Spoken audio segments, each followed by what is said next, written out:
La précocité est un diagnostic à la mode. Bizarre que précocité soit un diagnostic, bizarre que précocité soit une maladie. Je pense qu'il y a un vrai souci avec ce diagnostic de précocité. Aujourd'hui, il n'est pas rare de rencontrer un enfant en grande difficulté scolaire et familiale avec une étiquette de précocité. Je vous invite à vous méfier de ce diagnostic. Il y a des enfants qui ont une précocité intellectuelle qui les amène à avoir un décalage relationnel avec les autres enfants et donc à vivre des souffrances affectives. Ok. Il existe aussi des enfants qui ont des particularités liées à cette précocité dans les apprentissages et qui nécessitent des adaptations de l'apprentissage et des structures particulières. Ok. Mais c'est en vérité assez modeste comme proportion par rapport au diagnostic large qu'on fait de la précocité. Pourquoi est-ce qu'on fait un diagnostic de précocité aussi largement et de façon aussi excessive? Eh bien, ça fait plaisir à tout le monde.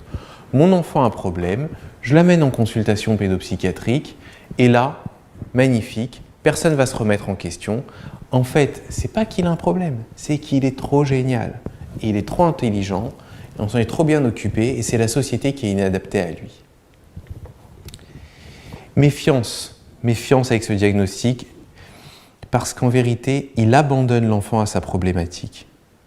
Parce qu'on lui dit « Ok, t'es précoce, c'est pour ça que t'as des problèmes. » Sauf que, pourquoi?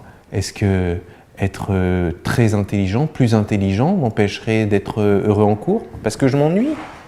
Mais je peux m'ennuyer et puis du coup dessiner, jouer, construire quelque chose. Donc s'ennuyer en cours, ça n'explique pas des troubles du comportement sévères chez l'enfant. Donc un enfant qui a des troubles du comportement sévères en classe, eh bien je doute du diagnostic de précocité. Un enfant peut être très brillant et s'ennuyer en classe et ne pas avoir de troubles du comportement. S'il a des troubles du comportement, ce n'est pas lié à sa précocité. S'il a des troubles du comportement, c'est lié à d'autres problématiques, des problématiques relationnelles ou des problématiques affectives qu'il faut fouiller.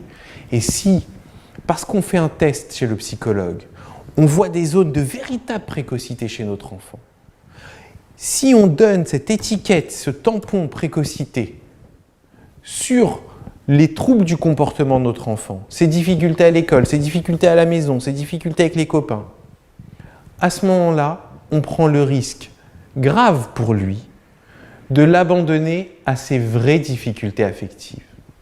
N'oubliez pas, les enfants ne disent pas véritablement ce qu'ils ressentent. Les enfants n'aiment pas penser des choses tristes, ils aiment se dépenser. Donc un enfant, quand il va pas bien, il bouge dans tous les sens, il fait des bêtises, il s'excite, ou alors au contraire, il s'inhibe complètement et il part dans ses rêveries. Mais il se sauve de sa pensée.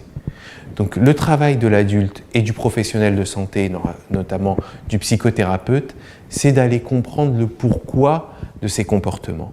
Quand on appose le diagnostic précocité, on passe souvent à côté du pourquoi de ces comportements.